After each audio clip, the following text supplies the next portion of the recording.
Hello, welcome to my classroom tour. This is room 106 at Discovery Middle School in Liberty, Missouri. I'm going to step inside. This is being recorded in the middle of a school day here, so I'll kind of come inside to eliminate a little bit of the noise. My name is Eric Langhorst. I teach 8th grade American history, technology, and broadcasting at Discovery Middle School.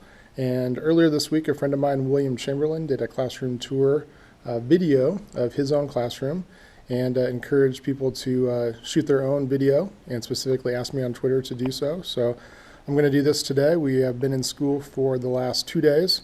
My classroom is partially complete. I don't know if it's ever totally complete, so I'll give you a quick tour, and it'll probably evolve a little bit throughout the year, but I'll show you my room here at Discovery. So I teach my 8th grade American history class here, as well as my technology class. The broadcasting class we teach in a broadcast studio in the other part of the building.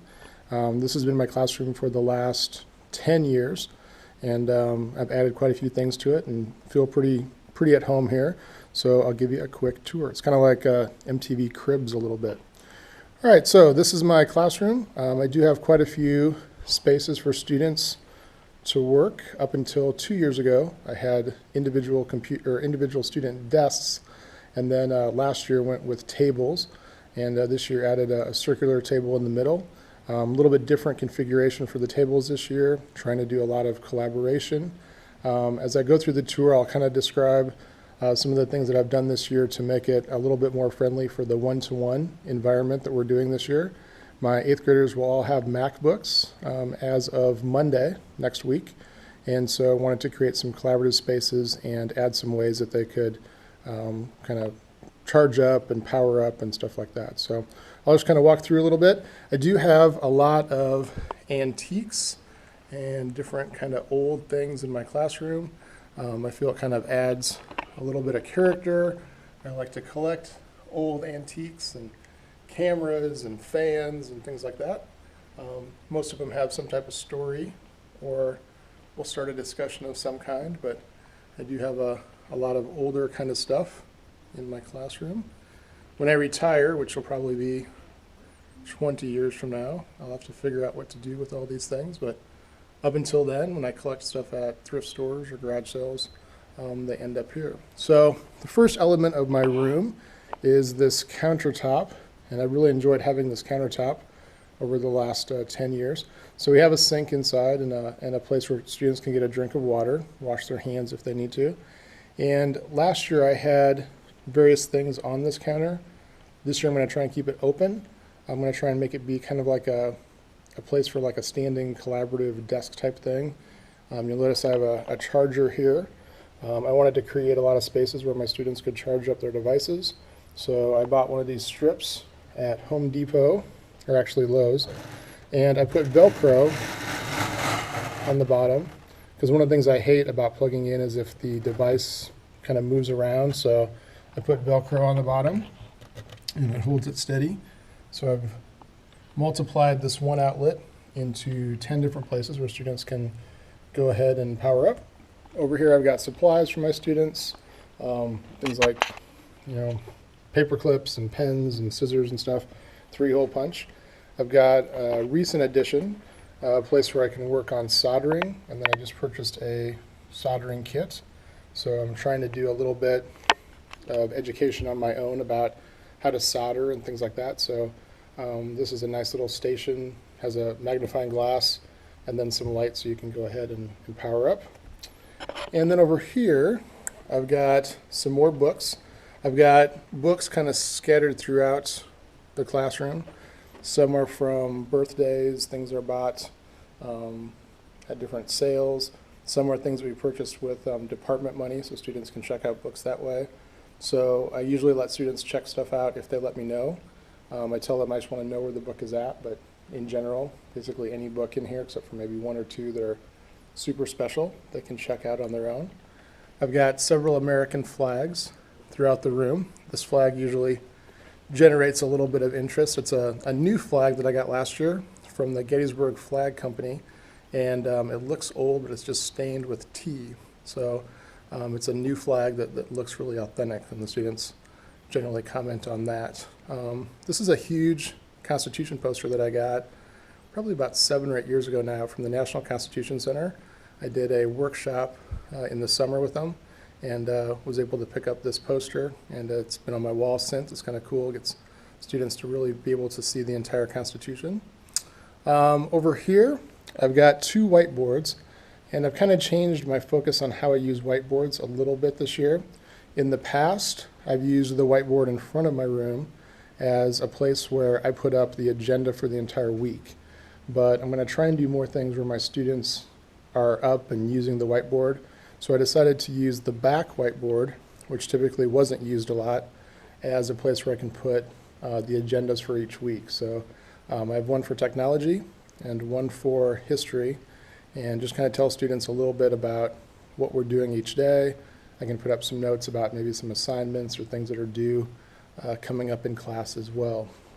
Over here, a larger American flag.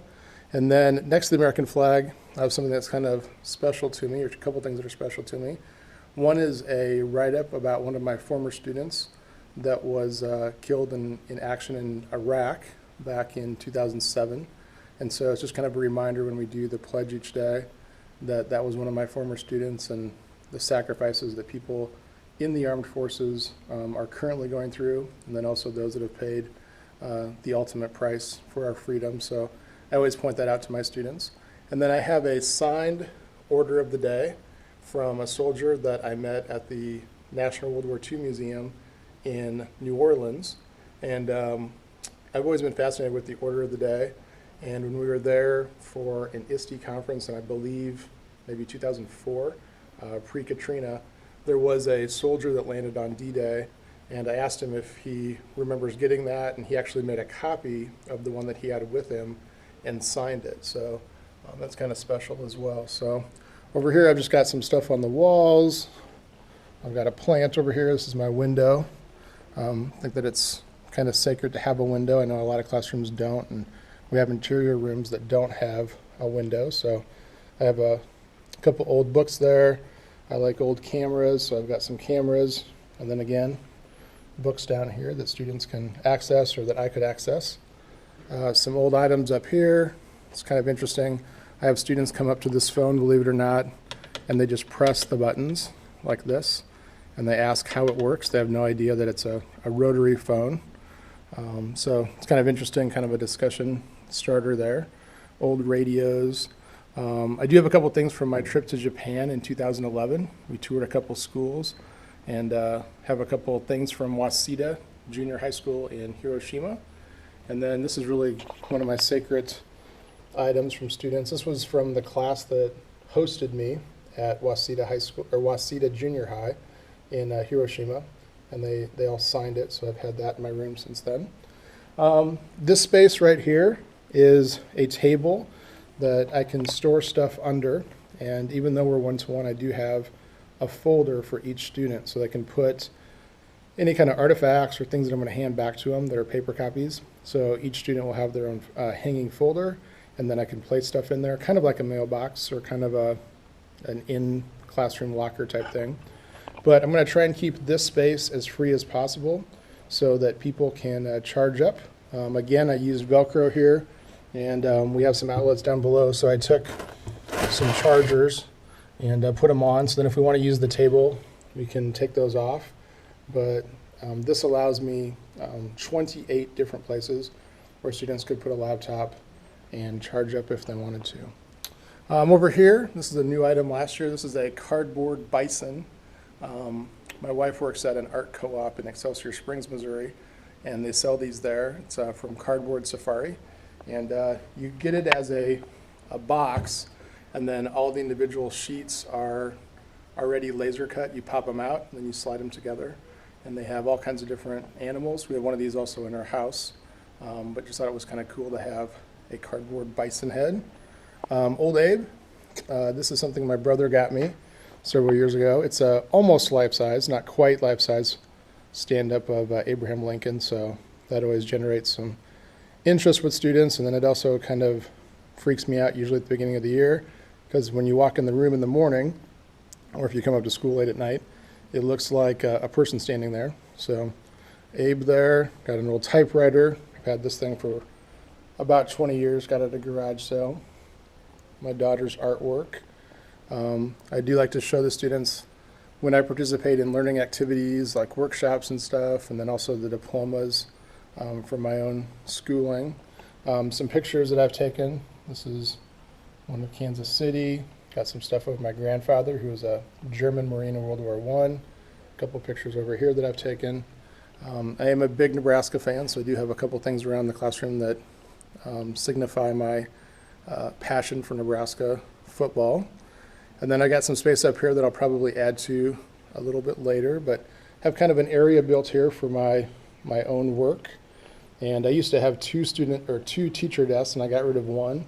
I know that there's been a lot of talk about eliminating a teacher desk, but I do like the idea of having kind of just one place where I can kind of center a little bit and kind of move around the room from that one location.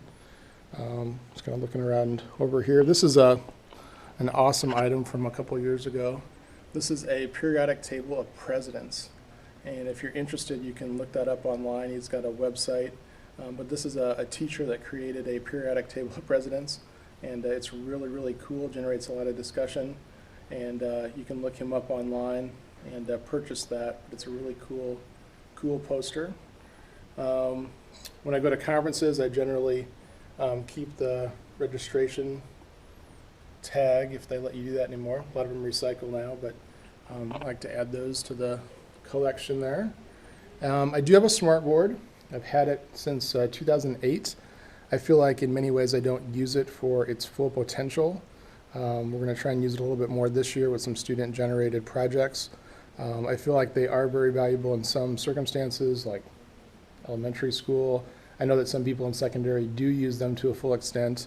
I feel like maybe I just don't utilize it as much as possible, and that's one of the things I'll try to do a little bit more of this year. And then, as I said, we'll have a place up here where we'll be able to have some stuff generated in the classroom. I just cleaned it off, but the first day of school I had my students with a writing prompt add the one word that came to mind when they heard the term history. And so we had a whole bunch of different people come up and put different words down, so it's kind of neat to get a pulse for where they're at and what they think about history. Over here, a bulletin board. This will be where I have my club stuff for the history geeks. I do a club where we try and combine technology and history, and I started it a couple years ago, took a year or two off, but want to rejuvenate it this year. So we'll do that, and then just a couple things over here on the wall next to the door. So this is my classroom. Looking forward to having a really exciting year this year with the one-to-one, something that I've been wanting to do for a long time. I'm super excited it's going to happen this year. Forgot to mention the ceiling. Last year we had students do some, I guess, posters, or if you're going to call them like bibliography type posters on the Founding Fathers, and then we had them displayed on the ceiling, and I will probably keep the ones up from last year and then go ahead and do new ones this year and just keep adding to it. So, oh, and then we have a space shuttle over there suspended. Love the space program. Went to space camp several years ago, and I'm a huge fan of NASA, so I have that in the corner. So this is my classroom. I've tried to do some new things this year as far as space. Really looking forward to having students be more collaborative. We're doing a lot of different things with curriculum. It's going to be a little bit more student-driven as far as some choices. And I think that my classroom layout will hopefully help that. And if not, we'll modify. So this is my room. Would love to see yours. If you guys do add a video, go ahead and link it to William Chamberlain's page. And I would love to see your classroom. All right. Thanks, guys.